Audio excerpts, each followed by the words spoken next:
Como saben, las mejoras en los cuidados intensivos neonatales en las últimas décadas han dado lugar a una reducción sustancial de la mortalidad neonatal, pero por otro lado ha aumentado la supervivencia de los recién nacidos extremadamente prematuros, los cuales tienen un alto riesgo de múltiples complicaciones.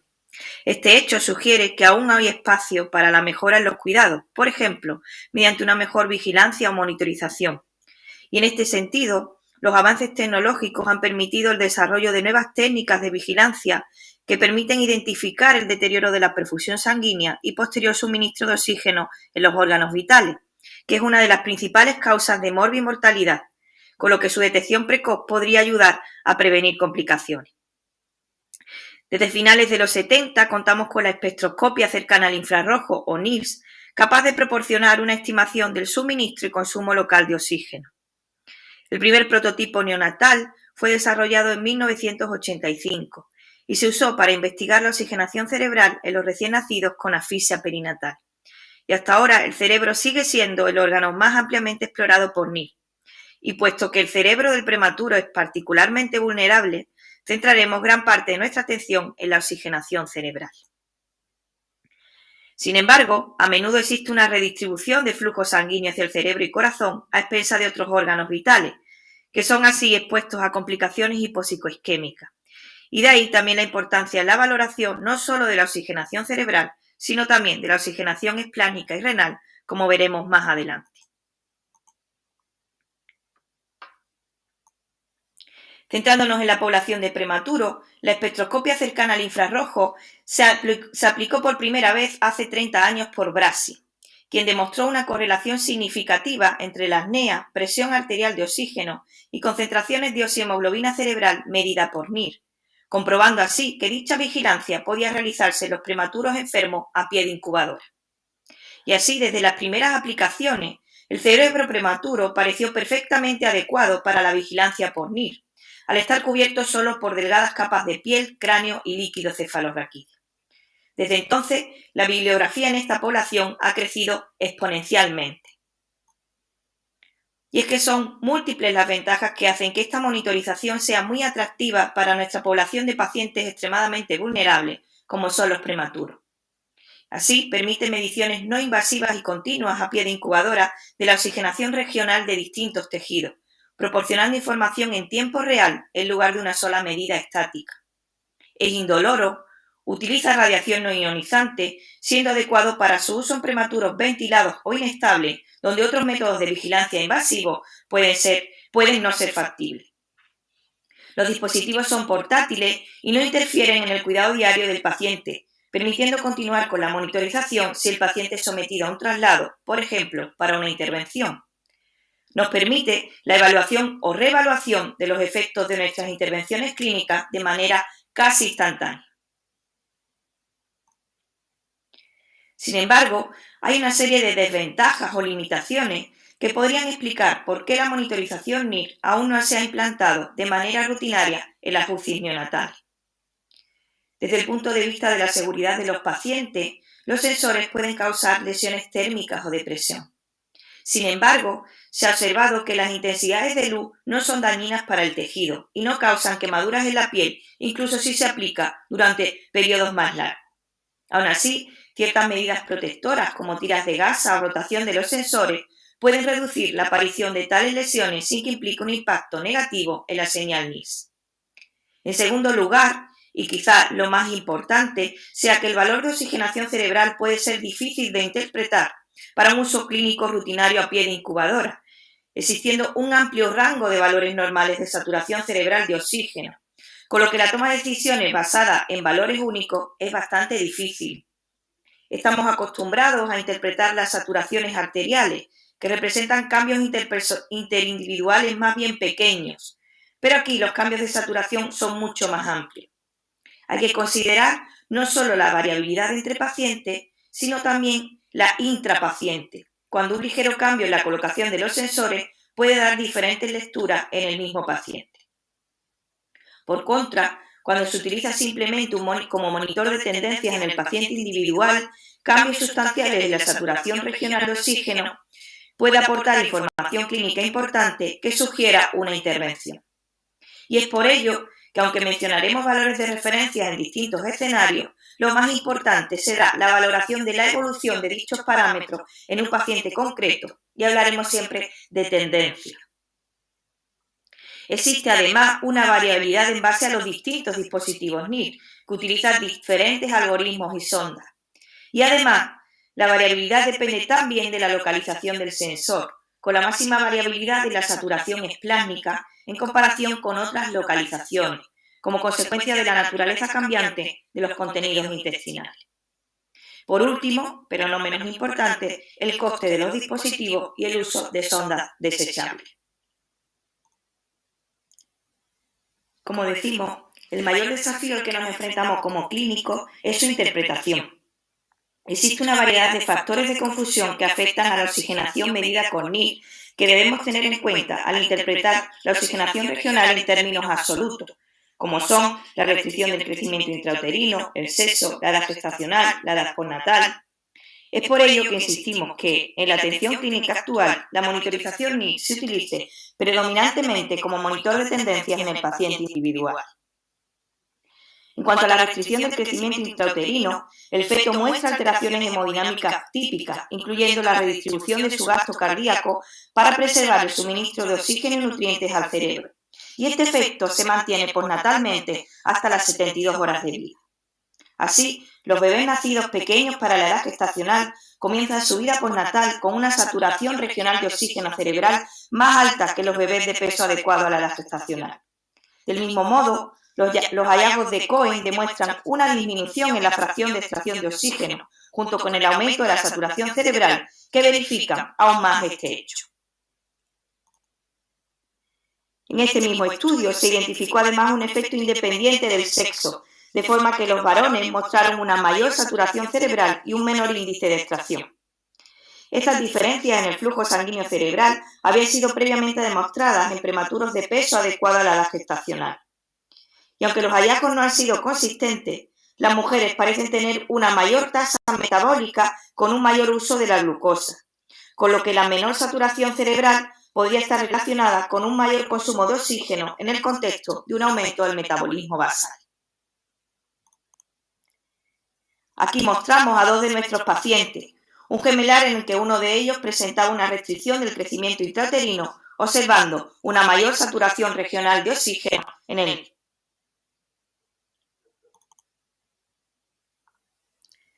Antes de comenzar con los valores de referencia en prematuros, veamos los inicios con experimentación animal, llevados a cabo en cerditos recién nacidos, donde se muestra que un umbral del 55% incluye un margen de seguridad para permitir que casi todos los animales mantengan el lactato cerebral normal, mientras que lleva solo 30 minutos con una oxigenación cerebral del 35% para causar daño mitocondrial y más de 2 horas para causar la muerte neuronal.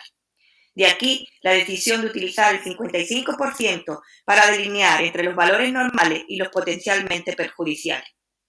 En cualquier caso, debemos tener precaución a la hora de interpretar y extrapolar estos resultados. Por un lado, porque algunos de estos umbrales se establecieron mediante el uso de dispositivos que no están disponibles comercialmente. Y por otro lado, porque el cerebro del cerdo es relativamente maduro al nacer. Centrándonos en nuestros pacientes prematuros, como vemos, muchos estudios observacionales han intentado establecer percentiles de saturación cerebral los primeros días de vida. Como mencionamos, la monitorización NIR es una monitorización de tendencias del suministro de oxígeno.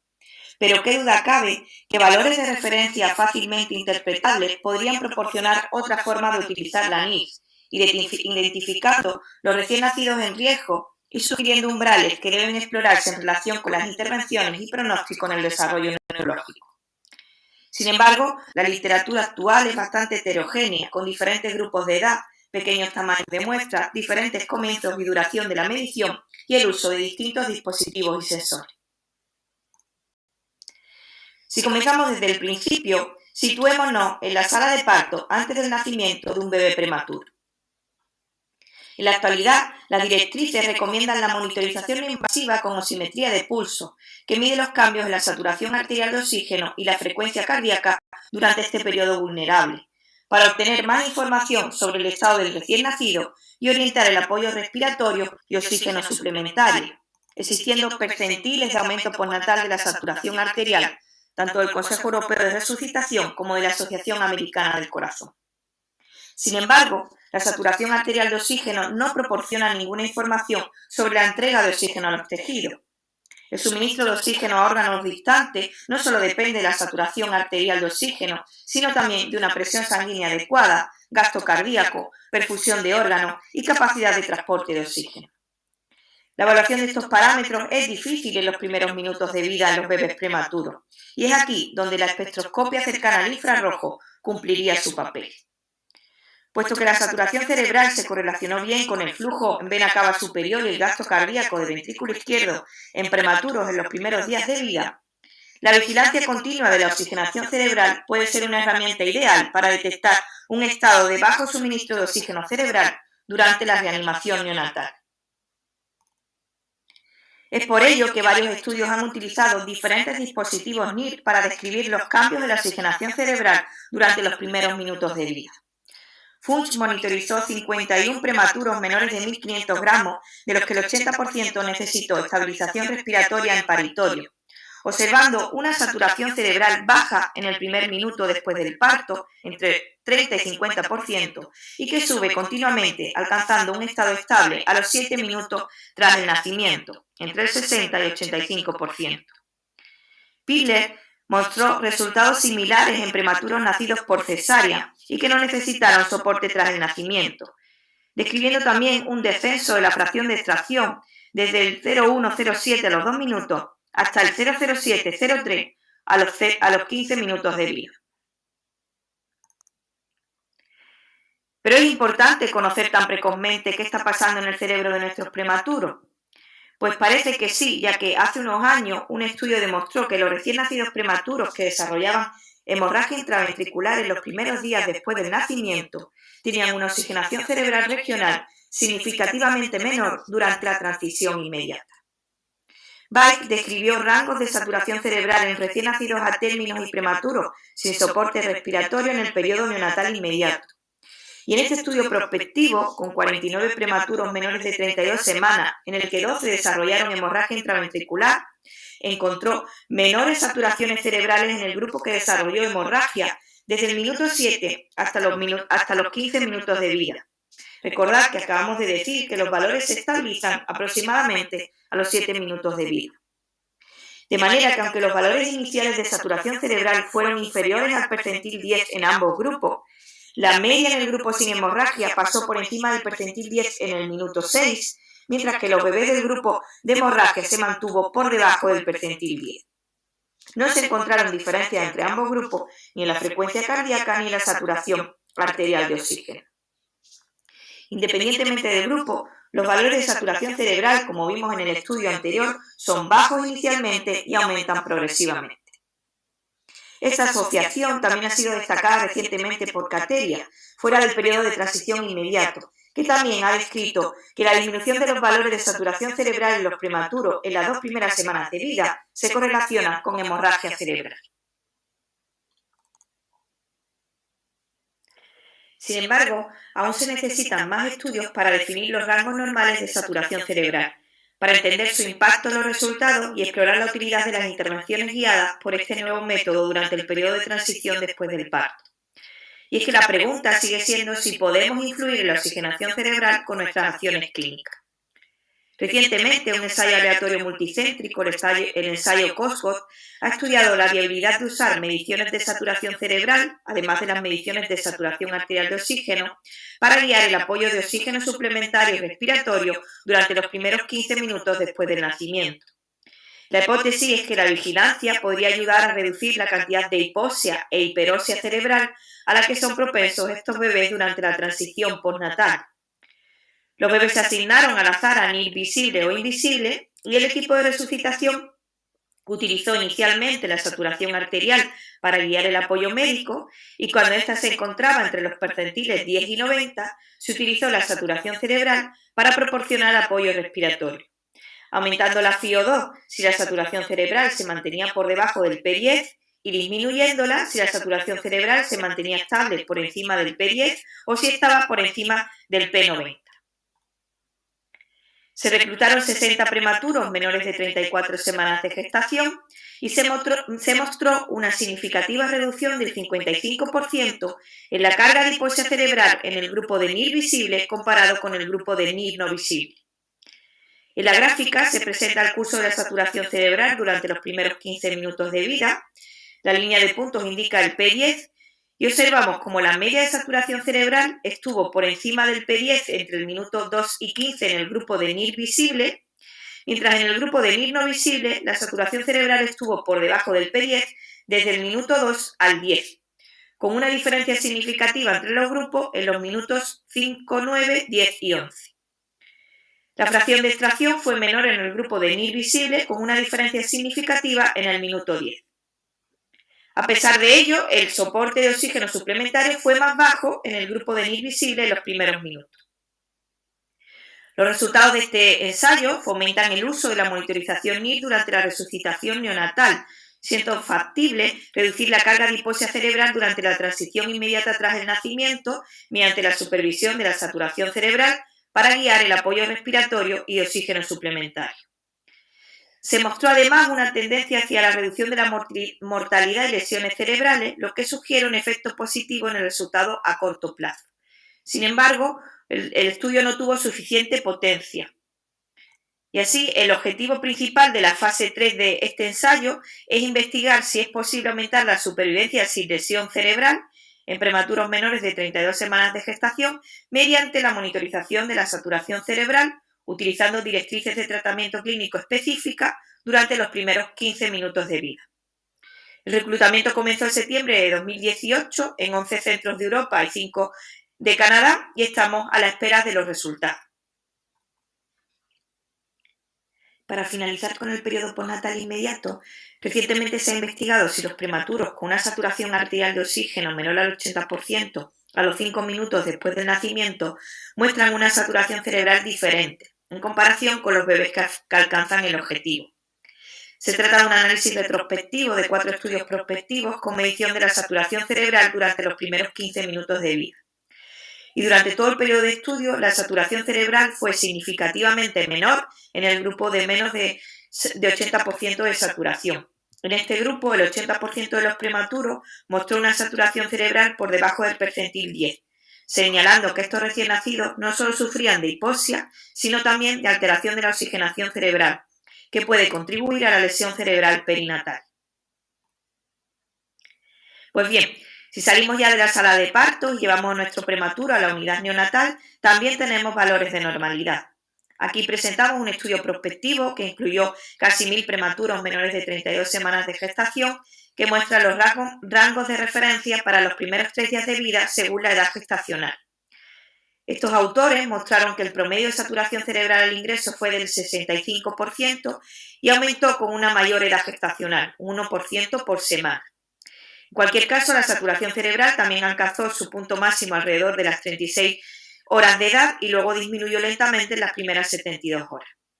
Ya decíamos que existían factores que influían en los valores de saturación regional, como eran el retraso del crecimiento intrauterino y el sexo, y aquí vemos otros 2 factores, la edad gestacional y la edad postnatal.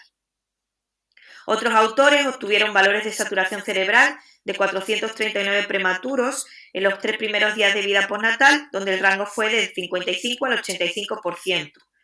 Para la edad gestacional de 24 a 27 semanas, el P10 era del 55%, usando un dispositivo Inbox con sensor de adulto que mide un 10% menos que el sensor neonatal. Nuevamente, es importante conocer la saturación cerebral de los prematuros durante los primeros días en nuestras unidades. Pues bien, el bajo flujo sanguíneo cerebral medido por NIR en los primeros días de vida se ha asociado con un resultado neurológico adverso y hemorragia intraventricular. Este estudio prospectivo encontró que la oxigenación cerebral durante las primeras 2 semanas después del nacimiento se asoció con el desarrollo neurológico a los 2-3 años de edad, relacionando la saturación cerebral con el resultado cognitivo y la fracción de extracción de oxígeno con el resultado motor total.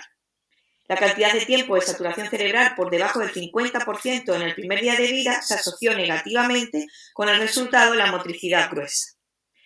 También Lemer, en un estudio con 36 prematuros de 2 años evaluados con Bayley-2, informó de una correlación negativa entre el desarrollo psicomotor y la saturación cerebral en los días 1 al 3.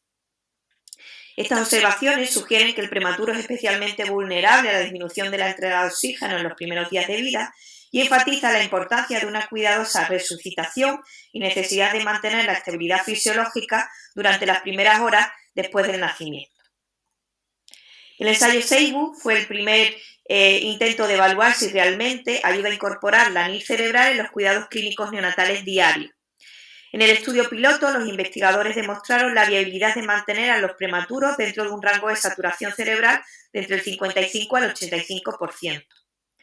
Posteriormente, el estudio multicéntrico Seibu-2 incluyó 166 prematuros menores de 28 semanas de gestación de 8 centros europeos, incluyendo el Hospital de la Paz, con la doctora Pellicera a la cabeza, que fueron asignados al azar atendiendo a mediciones visibles del NIR cerebral en combinación con una pauta de tratamiento basada en la evidencia que tenía como objetivo mantener la saturación cerebral entre el 55 y 85%, o bien asignados a la medición de un NIR no visible en combinación con el cuidado estándar. En el brazo de intervención, los clínicos podían ver los valores NIR y fueron alertados de valores bajos o altos para seguir el algoritmo de tratamiento preespecificado para determinar si se requería alguna intervención. La pauta de tratamiento propuesta se basó en intervenciones que pueden optimizar el suministro y consumo de oxígeno cerebral a través de factores como la presión de perfusión, el gasto, el contenido de oxígeno arterial o la CO2. Los prematuros asignados al grupo experimental tuvieron una carga media de hipoxia e hiperoxia del 36% en comparación con el 81% de los del grupo control. En el grupo experimental esto supuso una reducción del 58%, demostrando que la saturación cerebral puede ser estabilizada en niños extremadamente prematuros usando una guía de tratamiento específico en combinación con la vigilancia NIR. Tal vez, sorprendentemente, muchas alarmas fueron ignoradas y la alarma desencadenó una intervención solo en el 25% de los casos, y la mayoría solo implicaron el ajuste de la fracción de oxígeno inspirado. El estudio no tuvo el poder de detectar diferencias en los resultados clínicos, pero encontraron una reducción de la mortalidad por todas las causas a la edad equivalente de término en el grupo experimental. Y aunque la hipoxia cerebral se redujo en este estudio, el electroencefalograma, los marcadores sanguíneos, ecografía craneal y la resonancia magnética no fueron significativamente diferentes entre los grupos de intervención y control. Y así, el objetivo final sería demostrar que este enfoque, orientado al cerebro para el manejo de estos bebés, mejora la supervivencia sin deterioro neurológico. Para lograr esto es necesario un ensayo clínico mucho más grande y está en proceso de reclutamiento la fase 3 del ensayo multicéntrico a gran escala, en el cual estamos participando junto con otras 93 unidades neonatales de Europa, China y Estados Unidos, y cuyo objetivo es reclutar 1.600 prematuros para examinar si la vigilancia con NIRS y el tratamiento de los episodios de hipoxia e hiperoxia cerebral puede reducir el riesgo de muerte o lesiones cerebrales graves a las 36 semanas de edad gestacional. Ya vemos cómo el cerebro sigue siendo el órgano más ampliamente explorado por NIR, especialmente en condiciones de riesgo de daño cerebral hipóxico. Estas condiciones, sin embargo, se asocian a menudo con una redistribución de flujo sanguíneo a cerebro y corazón a expensas de otros órganos vitales como riñón e intestino, que son así expuestos a complicaciones hipóxico-isquémicas. Y mientras que en adultos y niños mayores la evaluación de la saturación de oxígeno plásmica mediante la monitorización NIR se ve obstaculizada por el grosor de la pared abdominal y áreas relativamente grandes que ocupa el intestino, en la última década ha habido cada vez más pruebas de su viabilidad en los recién nacidos a término y prematuro.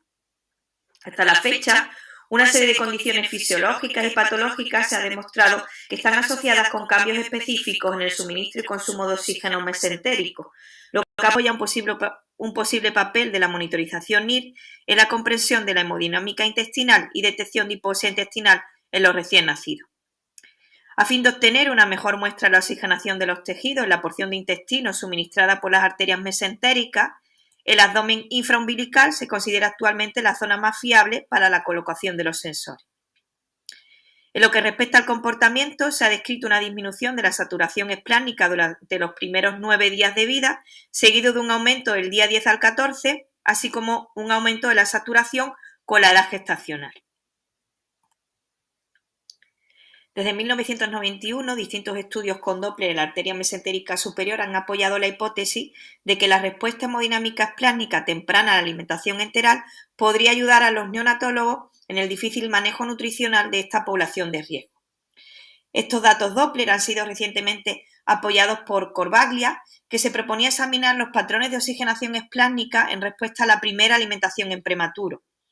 En sus resultados, los bebés que más tarde desarrollaron intolerancia alimentaria mostraron valores de saturación esplánica significativamente más bajos en la introducción de la alimentación enteral en comparación con los que no lo hicieron. La oxigenación esplánica más pobre y la más alta fracción de extracción de oxígeno en la primera alimentación también se ha observado en los bebés que más tarde desarrollaron complicaciones gastrointestinales, incluyendo enterocolitis, perforación intestinal e intolerancia alimentaria. En ambos estudios, las diferencias observadas se mantuvieron incluso después de ajustar por otras variables.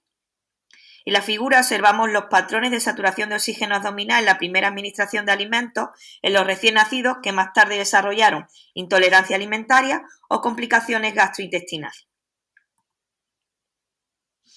Los datos discutidos anteriormente sugieren que la vigilancia de la oxigenación esplánica podría ser relevante en la investigación del desarrollo de complicaciones gastrointestinales neonatales como la enterocolitis necrotizante. Cortés reportó que el desarrollo de enterocolitis fue asociado con una saturación esplánica persistentemente baja. En las gráficas de la izquierda se muestra el promedio de saturación esplánica durante los primeros 14 días de vida, arriba la población completa y abajo la línea punteada representa a los prematuros sin intolerancia alimentaria, la línea discontinua aquellos con intolerancia alimentaria y la línea negra aquellos con sospecha de enterocolitis en los primeros 14 días de vida. Por otro lado, Patel observó valores significativamente más bajos de saturación esplánica durante la primera semana de vida en los prematuros que desarrollaron enterocolitis a la edad media de 27 días en comparación con los controles, introduciendo así el concepto de una posible función de predicción de la monitorización NIR en el diagnóstico temprano de enterocolitis.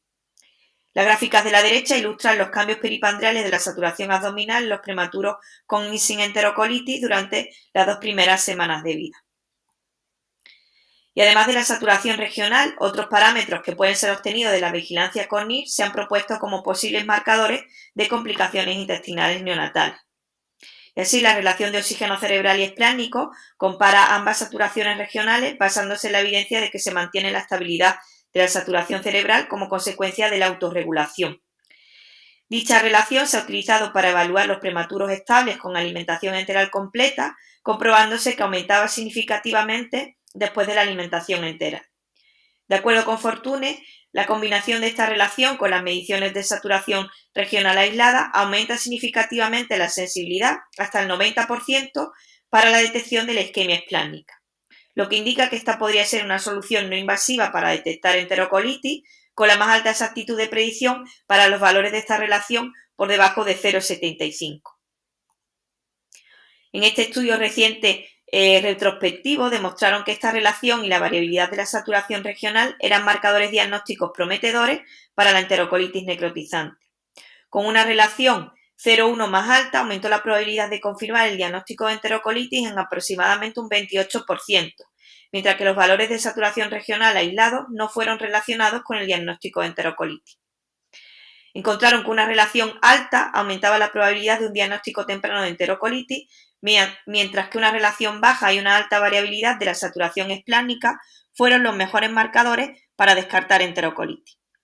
La variabilidad más baja en los niños con enterocolitis puede ser explicada porque los movimientos peristálticos están disminuidos en esta población. También se presentan valores de corte y ninguno de los niños tenía enterocolitis si la relación estaba por debajo de 0,37 o la variabilidad por encima de 0,36, aunque estos deben ser validados en estudios prospectivos. Nos concentramos ahora en proporcionar ejemplos de algunos de los escenarios más comunes en nuestras unidades. Sabemos que el control del sistema respiratorio en los bebés prematuros es inmaduro y esta inmadurez se manifiesta frecuentemente como apnea de la prematuridad. En la literatura, los cambios en la hemodinámica cerebral se han medido utilizando diferentes métodos como son el Doppler o la NIRS y se han descrito diferentes patrones de comportamiento del volumen sanguíneo cerebral en asociación con la apnea. Utilizando la técnica NIRS, aquí vemos la simetría cerebral de uno de nuestros pacientes con frecuentes caídas de la saturación cerebral coincidentes con los episodios de apnea y su estabilización tras la intubación orotraqueal.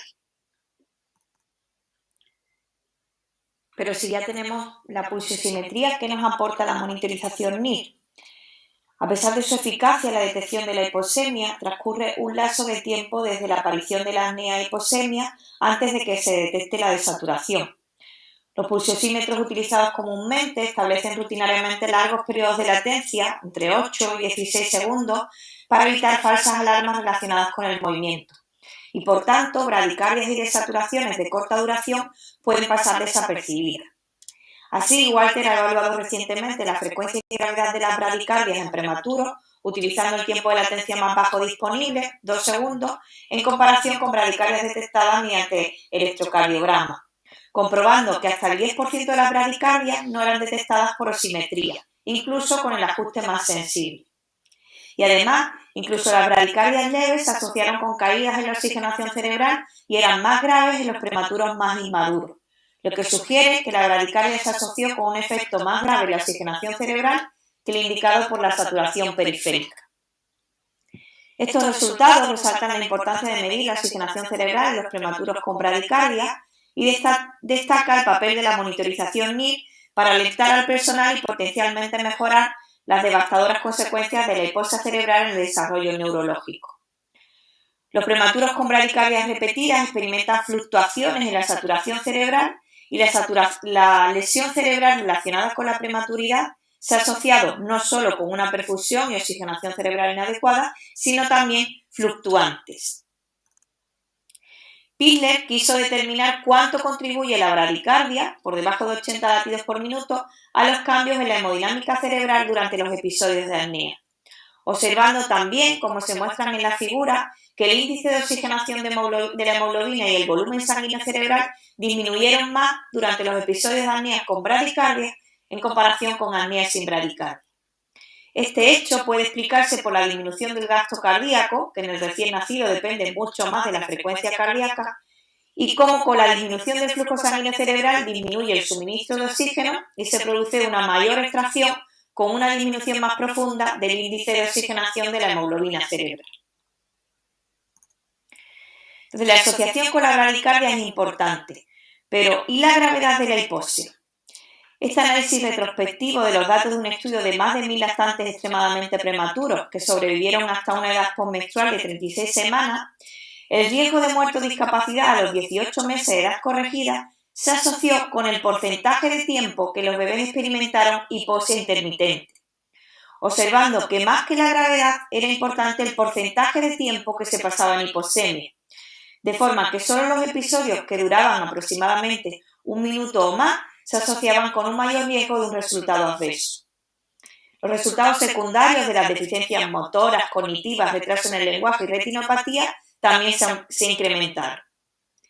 Y además, mientras la probabilidad de cada resultado adverso aumentaba significativamente con el porcentaje de tiempo con hipoxemia, la bradicardia intermitente no aumentó significativamente el riesgo de resultado adverso, lo que sugiere que la bradicardia en ausencia de hipoxemia concurrente puede no tener importancia pronóstica.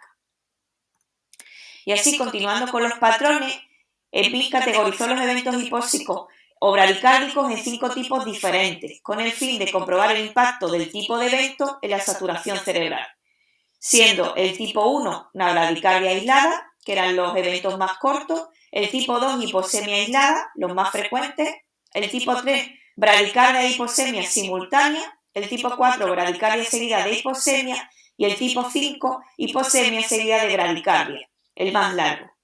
Y se examinó la desaturación cerebral por debajo de una línea de base individual, en lugar de elegir un umbral debido pues, a la falta de valores de referencia establecidos y a las amplias diferencias interindividuales en la línea de base de la saturación cerebral.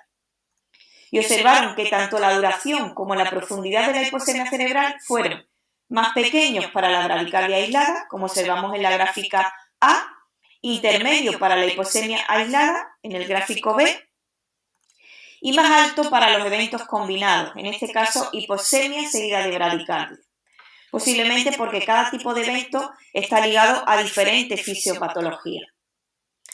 A pesar de ello, comparando la disminución de la línea de base en el nadir, la saturación arterial bajó aproximadamente 2 veces más profundamente que la saturación cerebral, que raramente disminuyó por debajo del 60%, sugiriendo que los mecanismos de compensación preservan el suministro de oxígeno cerebral. Los estudios de los episodios de saturación se han centrado principalmente en los efectos deleterios de la hipoxia. Sin embargo, el suministro de oxígeno al sistema nervioso central puede aumentar a niveles potencialmente peligrosos durante la reperfusión posthipóxica, una condición que puede ocurrir cuando la fracción de oxígeno inspirado se aumenta para ayudar en la recuperación de la desaturación, lo que podría ser particularmente dañino en los cerebros de los bebés más inmaduros. Barr observó un aumento más pronunciado de la saturación cerebral cuando se incrementó la FiO2 para ayudar a la recuperación de la desaturación. Y sabiendo que la hiperoxia puede ser perjudicial, cualquier suplemento de oxígeno durante las desaturaciones debe aplicarse con precaución. Así, la monitorización NIR también puede ser útil para detectar la hiperoxia, ya que la medida de la saturación arterial por oximetría no es lo suficientemente sensible cuando la saturación arterial está por encima del 95%. Y en tales casos, la vigilancia concomitante de la oxigenación cerebral puede, al menos en parte, ser útil para minimizar la aparición de episodios hiperóxicos potencialmente dañinos. El ejemplo tomado de la literatura muestra un bebé en CIPAP con una apnea severa tratado con estimulación y administración de oxígeno suplementario. Y vemos como la saturación cerebral aumentó a valores muy altos y disminuyó la línea de base solo después de que el bebé había sido destetado del oxígeno suplementario. En definitiva, y volviendo a nuestro paciente, los estudios han demostrado que incluso las apneas cortas están asociadas con caída en la oxigenación cerebral medida con NIRS. Luego, determinar cuánto oxígeno está disponible para el cerebro durante estos episodios de bradicardia e hiposemia en nuestros prematuros es importante, máxime cuando con NIRS se puede detectar la hiposemia cerebral en un periodo temprano, cuando otros parámetros de vigilancia están aún en rangos normales. De nuevo, la importancia reside en que los bajos niveles de oxigenación cerebral en prematuros se han asociado con resultados más deficientes en el desarrollo neurológico a los 18 meses de edad. Hablamos ahora de la anemia de la prematuridad, que a pesar de ser un problema generalizado, su manejo sigue siendo controvertido. Las pautas de transfusión de sangre utilizadas en nuestras unidades son subjetivas y a menudo no identifican las necesidades específicas de los pacientes. Como clínicos confiamos en la sintomatología junto con marcadores de laboratorio tradicionales como la hemoglobina y hematocrito para determinar cuándo un paciente requiere una transfusión, pero se ignoran en gran parte las respuestas compensatorias a la anemia progresiva, como puede ser un mayor gasto cardíaco o un aumento en la extracción de oxígeno, y que son específicas de cada paciente. Por tanto, para establecer umbrales de transfusión se necesita tener en cuenta dicha respuesta. Y con la monitorización NIR es posible identificar a los prematuros anémicos cuyos mecanismos de compensación se han visto sobrepasados, resultando en un descenso de la oxigenación cerebral y poniendo al bebé potencialmente en riesgo de una lesión cerebral. Son varios los estudios con NIR que han demostrado que la anemia está asociada con la disminución de la saturación regional de oxígeno cerebral en los prematuros. Como era de esperar, la transfusión, al aumentar la capacidad global de transporte de oxígeno, resulta en una disminución de la fracción de extracción y un aumento de la saturación de oxígeno cerebral, mesentérica y renal. Utilizando estas respuestas de saturación regional de oxígeno o fracción de extracción como guía, la investigación actual busca patrones para ayudar en las prácticas de transfusión. Y de casi igual importancia que el aumento observado de las saturaciones regionales de oxígeno es el hecho de que no se encuentra ninguna correlación entre los niveles de hemoglobina y la saturación regional, ya sea antes o después de la transfusión. Esto es consistente con que la hemoglobina puede ser un pobre marcador de la oxigenación de los tejidos. Dependiendo del estado respiratorio, la insuficiencia de las demandas metabólicas particulares en el tiempo, etc., es probable que haya un amplio rango de niveles mínimos de hemoglobina que son adecuados para mantener el funcionamiento. Tal vez las saturaciones regionales, determinadas a través del uso del NIR, podría ser usado en conjunto con los niveles de hemoglobina y la clínica para proporcionar un enfoque más individualizado en cuanto a las transfusiones sanguíneas. Como decimos, el uso del valor de hemoglobina para definir la gravedad de la anemia puede cuestionarse, ya que la cantidad de oxígeno que se suministra a un tejido no solo está determinado por el contenido de oxígeno de la sangre, sino también por la cantidad de sangre que fluye a través de los tejidos. Y es plausible que algunos bebés puedan compensar la disminución de la concentración de hemoglobina con un aumento del gasto cardíaco.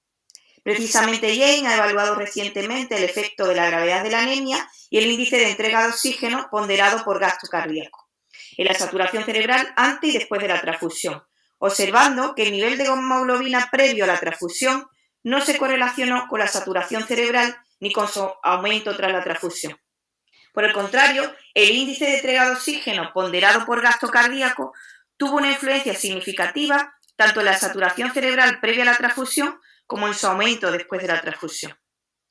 Esta correlación positiva entre el índice de entrega de oxígeno previo a la transfusión y la saturación cerebral sugiere que algunos prematuros anémicos tienen la capacidad de compensar la reducción del contenido de oxígeno aumentando el flujo sanguíneo cerebral y sistémico.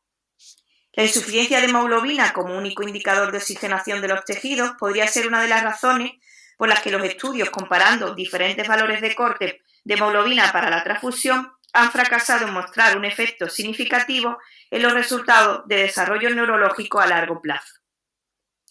Este estudio pone de relieve nuevamente las limitaciones de utilizar solo la hemoglobina como umbral para la transfusión y cómo la monitorización de la oxigenación regional puede proporcionar una visión adicional de los mecanismos de compensación frente a la anemia.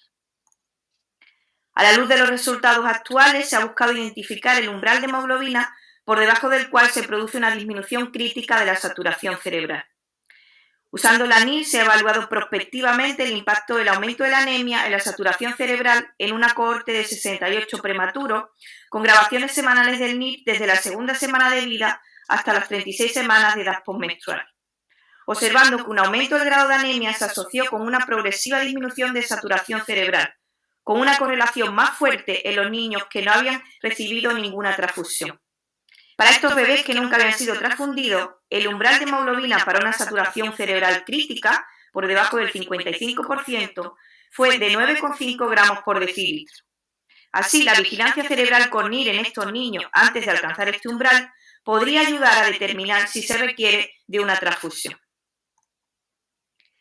En cuanto a los resultados clínicos a corto plazo, ha sido investigada la relación con las desaturaciones, bajo la suposición de que si hay más oxígeno disponible, el transporte será más eficaz y, por tanto, una transfusión podría ser capaz de reducir los episodios de desaturación. Y así, en 2013, Seidel analizó si los prematuros se beneficiaban de las transfusiones con respecto al número de desaturaciones y si con la ayuda de las mediciones NIR podría ser posible determinar un subgrupo de niños que tendrá el mayor beneficio clínico a corto plazo. Los prematuros fueron divididos en dos subgrupos de acuerdo a la saturación cerebral pretransfusional, menor o mayor al 55%. Y los pacientes con bajos niveles de saturación cerebral antes de la transfusión tuvieron el mayor número de desaturaciones de oxígeno y se beneficiaron más con una mayor reducción en el número de desaturaciones tras la transfusión. Y estas observaciones fueron independientes de los valores de hematocrito que se utilizan generalmente para guiar la transfusión. Nuevamente se pone de manifiesto que una simple medición NIR puede ser una herramienta muy útil para decidir cuándo una transfusión va realmente a beneficiar a un paciente. Como la saturación arterial fue mantenida en un rango similar para todos los niños, una baja saturación cerebral significa un mayor grado de extracción de oxígeno. Por tanto, una extracción de oxígeno ya alta en condiciones basales deja pocas reservas para satisfacer las demandas del tejido cerebral durante las desaturaciones. Por tanto, puede ser clínicamente importante identificar a los niños con valores bajos de saturación cerebral para administrar transfusiones de manera oportuna. Y hemos mencionado la extracción fraccional de oxígeno del tejido, así que vamos a detenernos un momento.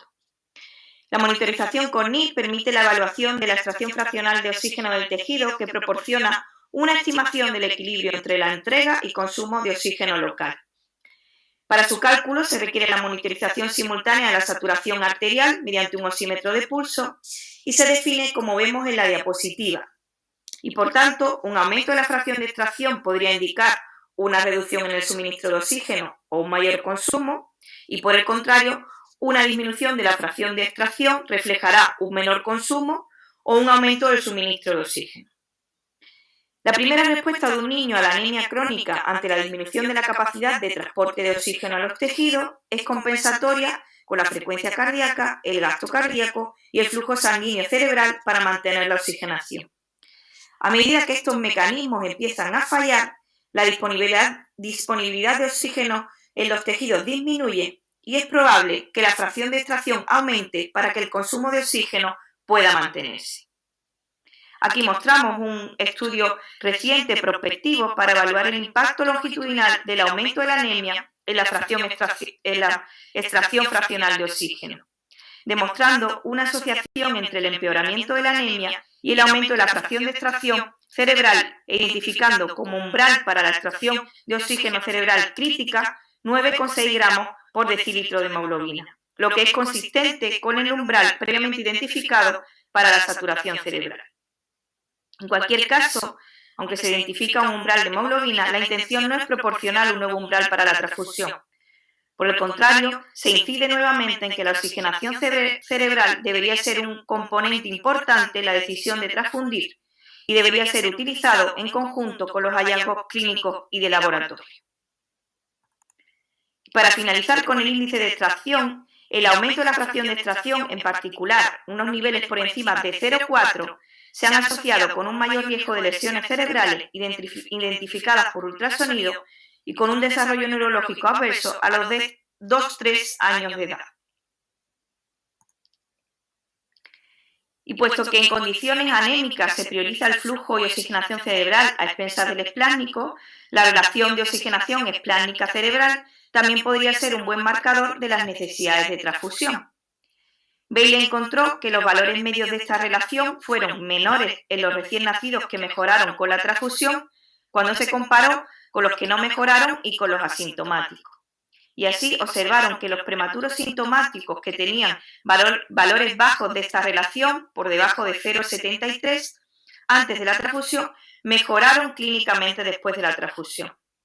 También se produce un aumento significativo de esta relación tras la transfusión como resultado de aumentos proporcionalmente mayores en la saturación esplánica que en la cerebral. Como conclusión, la oximetría cerebral, la fracción de extracción y la relación cerebral esplánica ofrecen un medio para evaluar la pérdida silenciosa de la compensación de la anemia en un bebé que de otra manera podría carecer de clínica de descompensación.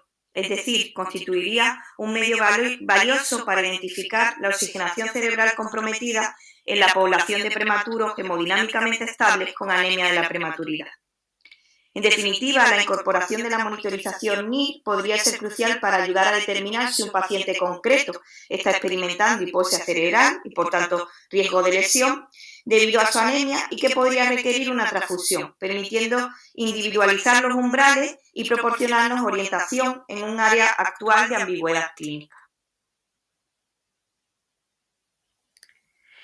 El ductus arterioso persistente es una condición cardíaca común entre los prematuros de muy bajo peso y su presencia puede alterar los patrones regionales de flujo sanguíneo, pudiéndose manifestar como un fenómeno de robo ductal que desvía la sangre del cerebro, mesentérica y renal a la circulación pulmonar.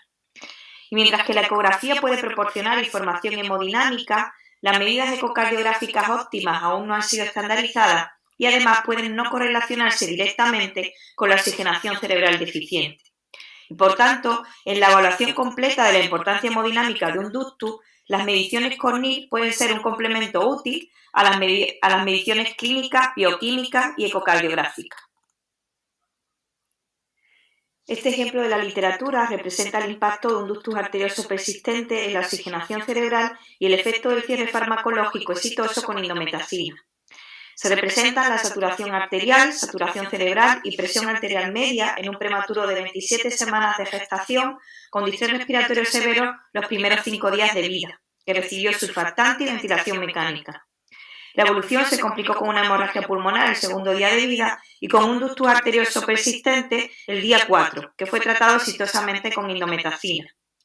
Nótese la disminución de la saturación cerebral comenzando en el día 3, con valores por debajo del 50% en el momento del diagnóstico del ductus, y su recuperación después del cierre en el día 5.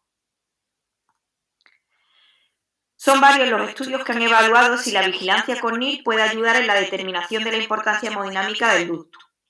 Mientras que algunos autores han demostrado disminuciones de la saturación cerebral y o aumentos de la fracción de extracción, otros estudios reportan valores estables de saturación cerebral a pesar de mostrar diferencias en los valores de saturación abdominal.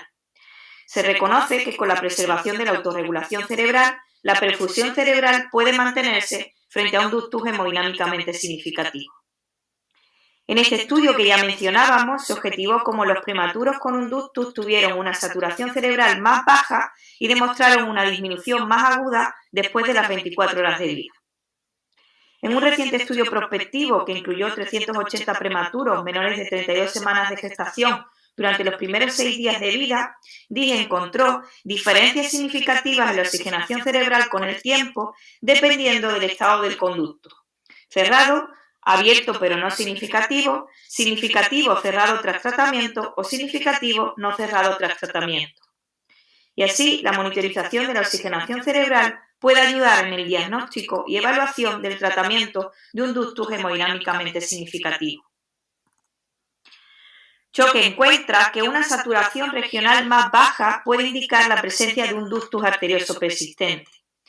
El análisis demostró que la disminución de la saturación renal por debajo del 66% se asociaba con un ductus con una sensibilidad del 81% y una especificidad del 77%, mientras que la saturación cerebral no se asoció con un ductus, nuevamente consecuencia de una autorregulación cerebral preservada.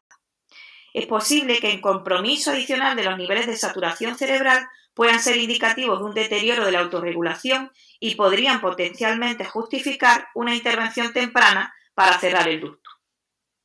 Recientemente, en un estudio utilizando observaciones en parejas en el mismo paciente antes y después del cierre del ductus, se mostró una menor saturación cerebral y un mayor aumento de la extracción de oxígeno cerebral en presencia de un ductus hemodinámicamente significativo. Con el cierre del ductus, la oxigenación cerebral aumentó y la fracción de extracción se redujo, sugiriendo que el cierre del ductus puede reducir la hipoxia cerebral. Si la indicación de la terapia del ductus basada en la ecocardiografía complementada con datos sobre la oxigenación cerebral resulta en mejores resultados, debería investigarse en futuros estudios.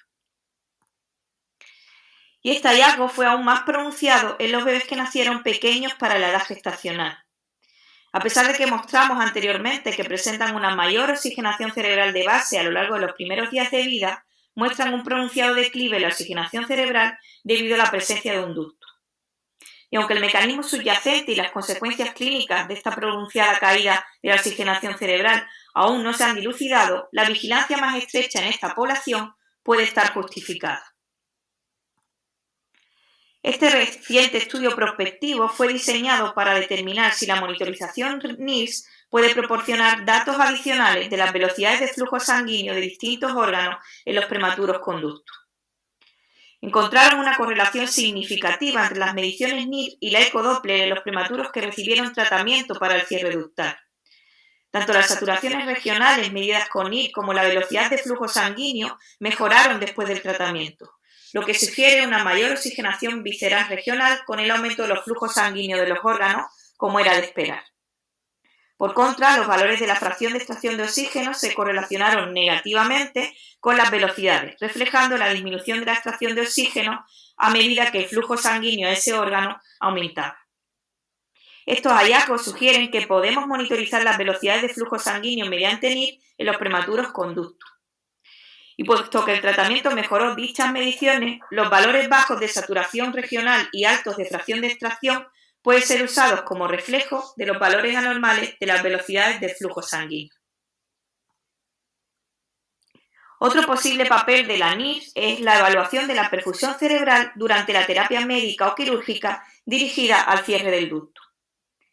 En lo que respecta al tratamiento médico, son varios los estudios que muestran disminuciones transitorias de la saturación cerebral por la vasoconstricción selectiva de los vasos sanguíneos cerebrales en las 12 horas siguientes a la administración de indometacina. Sin embargo, no encontrar un aumento significativo de la fracción de extracción demostraría el mínimo impacto de la vasoconstricción cerebral transitoria en los pacientes. Algunos investigadores han encontrado que cuando la administración es en infusión continua más lenta, la indometacina no disminuye el flujo sanguíneo cerebral. En la gráfica de la izquierda se muestran los cambios en la saturación cerebral después del tratamiento del ductus, y en la derecha el ejemplo de un prematuro de 27 semanas de gestación, observando cómo la saturación cerebral disminuye después de cada dosis de indometacina con un lento retorno a la línea de base. En lo que respecta al ibuprofeno, su efecto en la saturación cerebral sigue siendo debatido, aunque la mayoría de estudios excluyen cualquier efecto. Un estudio reciente de Dani tampoco observa que el paracetamol afecte a la oxigenación cerebral. En cualquier caso, la monitorización NIR es un sistema adecuado para vigilar el estado de perfusión en los prematuros que reciben tratamiento farmacológico para cierre del ducto. En cuanto al efecto de la ligadura quirúrgica en la oxigenación cerebral, permanece controvertido. Los estudios Doppler han mostrado un aumento agudo de la velocidad de flujo diastólico en las arterias cerebrales inmediatamente después del cierre quirúrgico del ducto. Los efectos sobre la saturación cerebral y la fracción de extracción se han informado en un pequeño número de estudios con pequeños tamaños muestrales y son contradictorios. En algunos estudios hubo un aumento significativo de la saturación cerebral con la disminución concomitante de la fracción de extracción en el momento de la cirugía, seguida de la vuelta a los valores de referencia, lo que sugiere que la ligadura quirúrgica no tiene ningún efecto adverso en la saturación cerebral. Por el contrario, otros estudios, como el que mostramos en la diapositiva, han demostrado una caída en la saturación cerebral de entre un 2 a un 21% durante e inmediatamente después de la ligadura, con recuperación a las 24 horas. Estos hallazgos reflejan la variabilidad existente en la perfusión cerebral entre los recién nacidos que se someten a ligadura, y el uso de NIR puede aumentar la detección de los cambios en la oxigenación de los tejidos.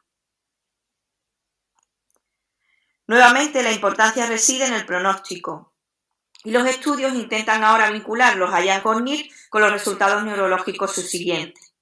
Lemer ha observado una relación entre los bajos valores de oxigenación cerebral de larga duración en los prematuros que requieren ligadura quirúrgica y la disminución del volumen cerebeloso en resonancia magnética a la edad de término. Ellos postulan que la baja oxigenación cerebral secundaria al ductus y el robo sistémico pueden causar una reducción del volumen cerebral y de la mielinización, con las consiguientes consecuencias en el desarrollo neurológico. Los resultados mostraron que los prematuros cuyo ductus tuvo que ser cerrado quirúrgicamente tenían el menor nivel de oxigenación cerebral antes del cierre, a menudo cerca o dentro de rangos patológicos que se han informado que están relacionados con un daño cerebral si persisten por un periodo prolongado de tiempo.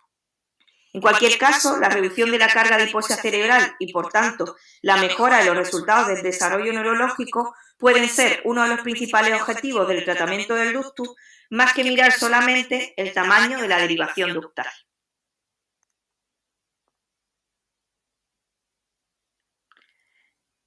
Para finalizar, la espectroscopia cercana al infrarrojo proporciona información adicional sobre la perfusión de los órganos, y uno de sus principales usos es guiar el tratamiento del posible compromiso hemodinámico en la población de prematuros.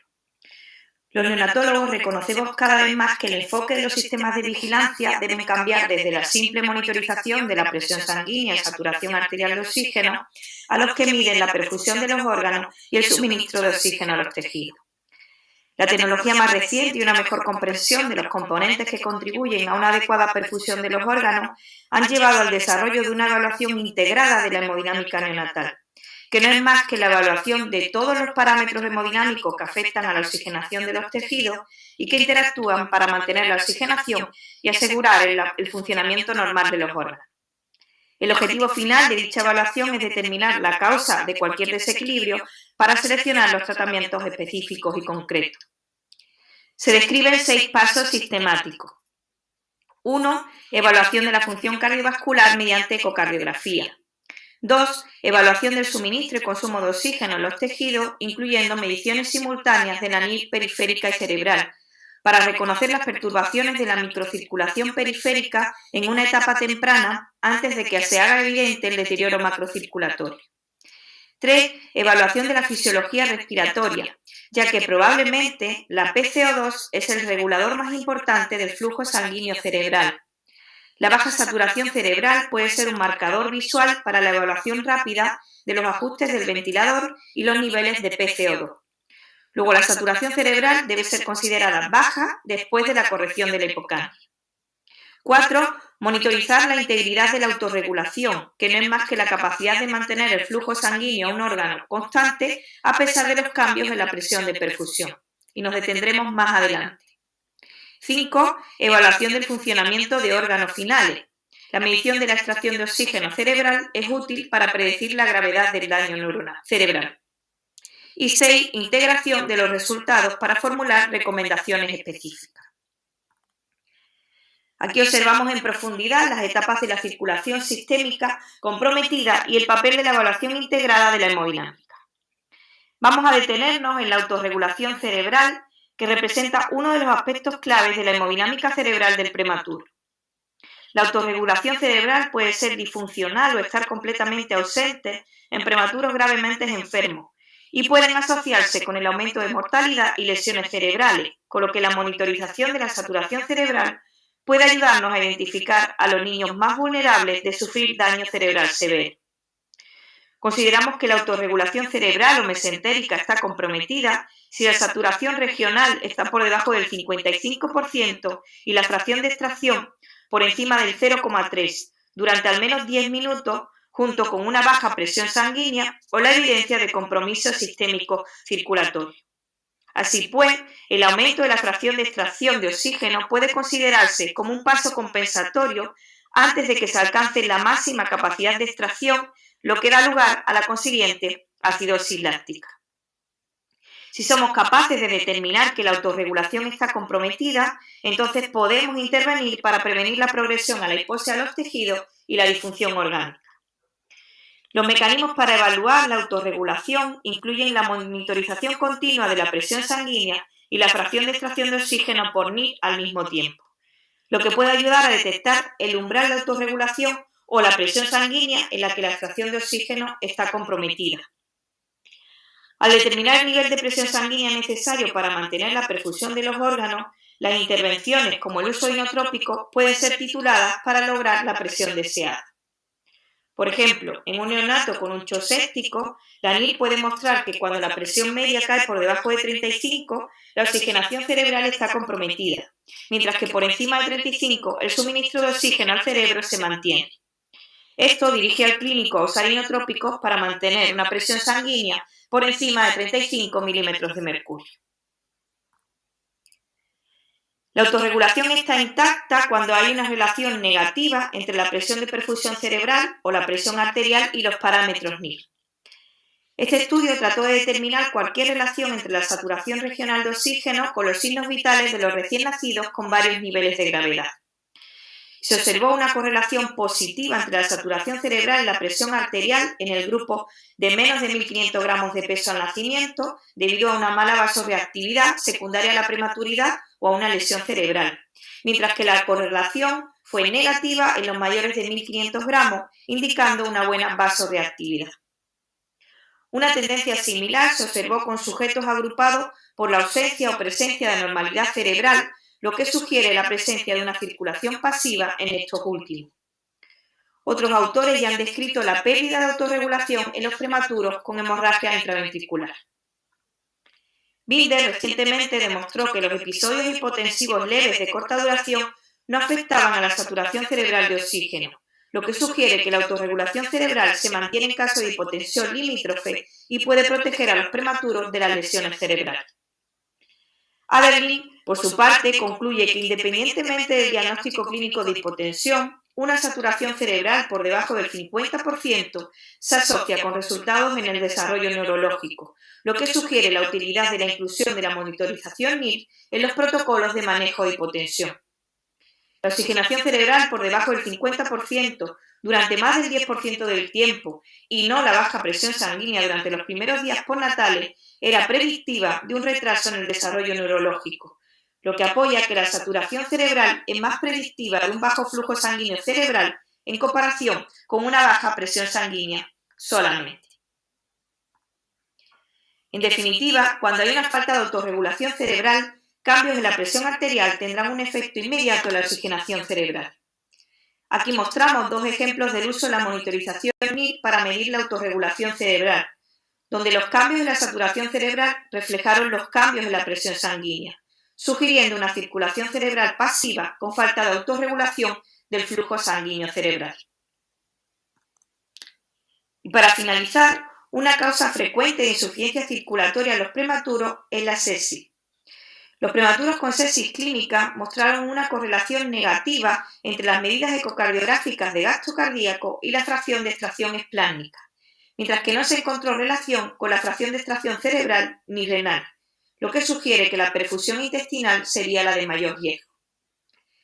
Dado que el flujo sanguíneo cerebral puede preservarse gracias a la autorregulación, la monitorización NIR en múltiples localizaciones, por ejemplo la esplásmica, podría ayudar a detectar el bajo suministro de oxígeno en los tejidos y podría ser un mejor indicador del bajo flujo sistémico que la vigilancia NIR cerebral aislada. Lo que no excluye la monitorización de la saturación cerebral, ya que recientemente se ha comprobado que los prematuros con sepsis que tenían una menor oxigenación cerebral mostraron peores puntuaciones en el desarrollo neurológico, cognitivo y motor a los 18-24 meses. Con lo que la monitorización de la oxigenación cerebral en la sepsis puede contribuir a la detección de los pacientes que tienen un mayor riesgo de resultados adversos posteriores. Mostramos el ejemplo de uno de nuestros prematuros con una sepsis tardía, en que observamos cómo la saturación cerebral arriba se mantiene, mientras cae la saturación esplásmica, la cual aumenta progresivamente tras la introducción del soporte inotrópico. Esperando que os haya resultado de utilidad y que pueda ayudar en un enfoque más individualizado a nuestros prematuros, sin más me despido, no sin antes deciros que me encuentro a vuestra entera disposición para cualquier duda que surja. Muchas gracias.